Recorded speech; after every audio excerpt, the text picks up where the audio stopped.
Bismillahirrahmanirrahim. The Honorable President, Lahore High Court Bar Association, Honorable Members of the Presidium, Moses Arakin Nabar, Assalamu alaikum.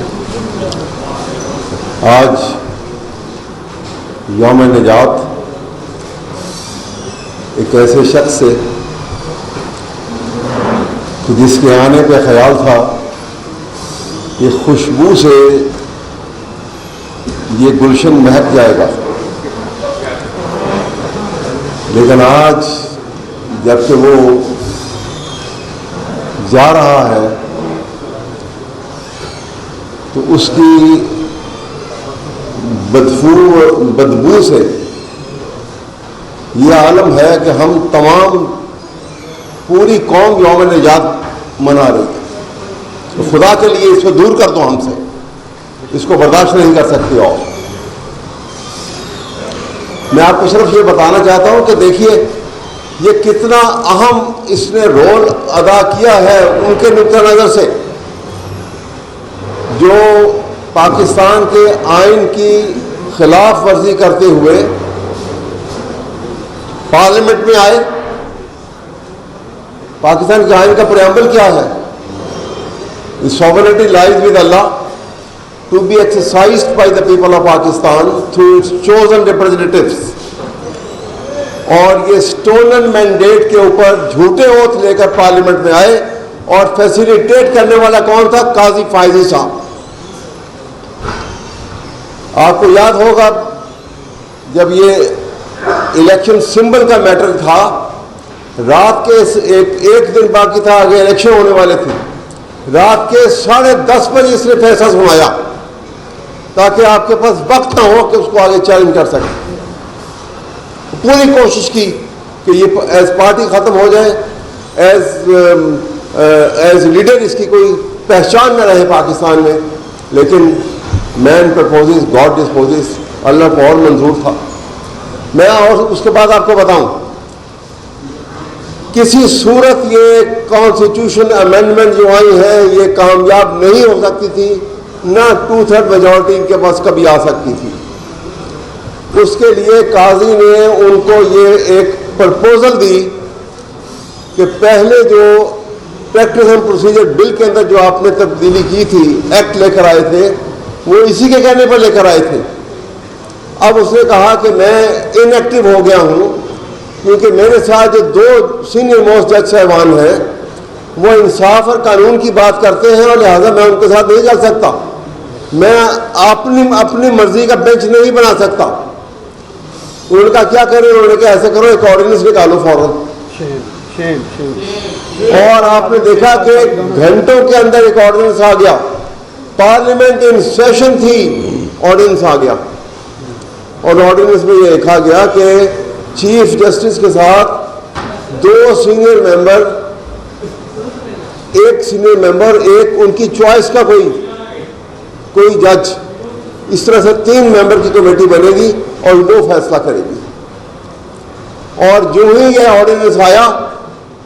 1 گھنٹے کے اندر قاضی فائز عیسیٰ نے ایک committee بنا دی جس میں قاضی فائز عیسیٰ تھے، جس میں وہ تھے منصور علی شاہ تھے اور امین الدین خان صاحب تھے. اب اندازہ لگائیے امین الدین خان صاحب نے جسٹس منصور علی شاہ صاحب نے اصول کی بنیاد کے اوپر اتفاق نہیں کیا. انہوں نے کہا کہ میں اس کمیٹی میں نہیں بیٹھوں گا کیونکہ آپ نے کوئی ریزن نہیں دیا. ایک سینئر جج کے متعلق ان کو نکال رہے ہیں یہاں سے، جس میں منیب اختر صاحب. اور پھر آپ نے دیکھا کہ 2 ججز نے بالکل غیر آئینی اور غیر قانونی وہ کمیٹی 2 ممبرز کے اوپر مشتمل نہیں ہو سکتی تھی. اسی وقت جو ان کا پلان تھا ایک لارجر بینچ 5 رکنی بینچ کا اعلان کر دیا گیا کہ آرٹیکل 63A کی ریویو پٹیشن چھوڑیں گے وہ. اور اس ریویو پٹیشن کے ساتھ پلان تھا کہ فلڈ گیٹ جو ہے، کرپشن کا فلڈ گیٹ کھول دیا جائے گا اس ریویو پٹیشن کو منظور کر کے. اور وہی ہوا، آپ نے دیکھا وہ کھولا گیا. اور اس کے بعد آپ نے دیکھا کہ کس طرح سے ایم ایل ایز کو کس طرح سے ممبر پارلیمنٹس کو اور کس طرح سے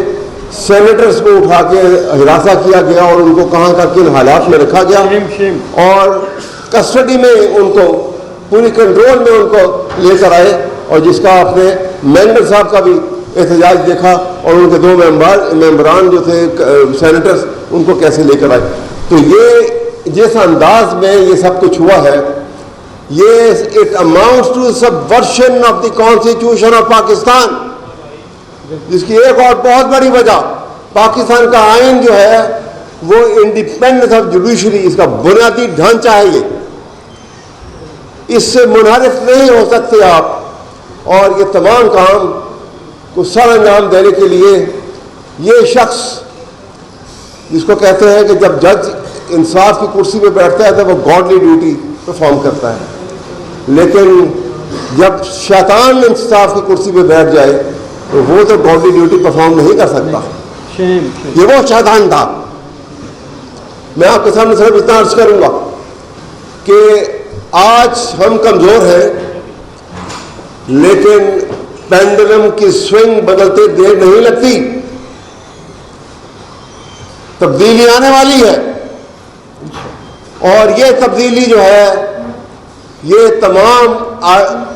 قاضی فائز عیسیٰ سمیت تمام ان لوگوں کو جنہوں نے پاکستان کے آئین کو سبورٹ کرنے کا ارتکاب کیا ہے، اٹمپٹ کی ہے اور ارتکاب کیا ہے، ان سب کو ایک لائن میں کھڑا کریں گے، اور وقت بتائے گا کہ یہ تمام آرٹیکل 6 کانسٹیٹیوشن کے اندر ٹرائل ہوگا ان کا، اور دنیا دیکھے گی، تب پاکستان ایک پرسکون پاکستان ہوگا۔ جب ان کا یہ کیس چل رہا تھا، میں بڑے 2 لفظوں میں بتاؤں گا آپ کو، جب یہ لارجر بینچ بیٹھ کے آرٹیکل 63A کا انہوں نے پروسیڈنگ شروع کی، ایک معزز ممبر آف دی بار، ایک سینئر آدمی جن کا نام تھا مستفین کاظمی صاحب، وہ وہاں کھڑے ہوئے، انہوں نے کہا کہ جناب والا آپ کے خلاف تو چیف جسٹس کے لارجر بینچ میں فیصلہ آ چکا ہے کہ عمران خان سے متعلقہ کوئی بھی میٹر جو ہوگا، کوئی معاملات ہوں گے جو پی ٹی آئی کے جس میں انوالومنٹ ہے، آپ نہیں سن سکتے، آپ اٹھ جائیں یہاں سے۔ اتنا کہنے کا اس کو وہ سزا دی گئی، پولیس کو بلایا گیا کہ اس کو اٹھا کے لے جاؤ یہاں سے، عدالت سے بڑی کورٹ سے اس کو اٹھا کے لے گئے، اور اتنا تشدد کروایا گیا اس کے کہنے کے اوپر پولیس سے کہ ان کو ہاسپٹلائز کرنا پڑا، ان کی آنکھ ابھی تک جو ہے شاید ان کی آنکھ کی بینائی ہے یا نہیں ہے، اتنا تشدد کیا گیا ایک ایجڈ آدمی کے اوپر۔ یہ اس ذہنیت کا انسان ہے، یہ اپنی کمینگی کی وجہ سے بھی اور اپنے تمام معاملات جس قسم کے اس نے کیے، تو میں نے صحیح دیا تھا کہ یہ جو ہے تمغہ لعنت اس کے اوپر ہونا چاہیے۔ انہوں نے پاکستان کا جس شخص نے اتنا نقصان کیا ہے، یہ نقصان کی تلافی جو ہے وقت کرے گا، لیکن سزا دے کر کرے گا، اور انشاءاللہ سزا ملے گی ان کو، اللہ کی عدالت میں جو ملے گی، لیکن پاکستان کی عدالت میں، لیگل فرٹرنیٹی کی عدالت میں سزا ملے گی، اور سخت سزا ملے گی اس کو تابع کر دیا حکومت کے نیچے۔ اگر آج قانون کی حکمرانی نہیں نظر آ رہی اور ایک جو وزیر اعظم ہے اس کو قانون کی حکمرانی کی بجائے وزیر اعظم کی حکمرانی کو قائم کر دیا گیا ہے، جو کانسٹیٹیوشن ہے وہ پامال نظر آ رہا ہے۔ Lahore high court bar Ahmad Awais صاحب اور نائب صدر گیلن صاحب، میں سمجھتا ہوں کہ سب سے پہلے تو میں خراج تحسین آپ لوگوں کو پیش کرتا ہوں کہ جنہوں نے یہ یوم نجات منایا، اور ایک ایسے آج باب کا خاتمہ ہوا ہے جس کے جرائم کی قاضی فائزہ کی میں سمجھتا ہوں کہ بڑی لمبی فہرست ہے۔ شاید ایسا انسان دوبارہ نہ آئے جس نے پاکستان کو، اس جوڈیشری کو اتنا نقصان پہنچایا جس کی کوئی مثال نہیں ملتی۔ اس میں کی جرائم میں پہلا جرم تو یہ ہے کہ اس نے آتے ہی ایک پارٹی سے اس کا نشان چھین لیا، پھر پوری قوم سے ایک مینڈیٹ پورا ایک چھین لیا، اور سب سے آخر میں اس نے اس جوڈیشری کے تمام اختیارات ہی تقریباً چھین لیے ہیں۔ میں سمجھتا ہوں کہ چند دن پہلے ایک ڈونٹ والے نے اس پر لعنت بھیجی تھی، آج پوری قوم اس پر لعنت بھیجے گی انشاءاللہ تعالی۔ میں پھر ایک دفعہ شکریہ ادا کرتا ہوں لاہور ہائی کورٹ بار نے کہ یہ ہمیں موقع دیا کہ واقعی یہ ایک یوم نجات ہے کہ اس منحوس آدمی سے ہمارا جو ہے چھٹکارا ہوا۔ انشاءاللہ تعالی ہم جو ہے 26ویں آئینی ترمیم کو بالکل مسترد کر چکے ہیں، اور آئندہ بھی جو لائے عمل دیں گے صدر صاحب اس پر ہم عمل کریں گے۔ تو میں اس تاریخی موقع پر ہمارے بڑے احمد اویس صاحب نے جو ایک تمغہ دیا ہے، تمغہ لعنت، اس کے ساتھ پوری قوم کی طرف سے قاضی فائز عیسیٰ کو الوداع کہتا ہوں، اور پوری قوم کو اور خاص طور پر ہماری لیگل فریٹرنٹی کو بہت ہی میں ان کو اس پرمسرت موقع پر مبارکباد پیش کرتا ہوں۔ قاضی فائز عیسیٰ کا رول جس طرح سب نے بتایا کہ شاید ہی ہماری جوڈیشل ہسٹری میں بلکہ دنیا کی جوڈیشل ہسٹری میں اس طرح کا ملعون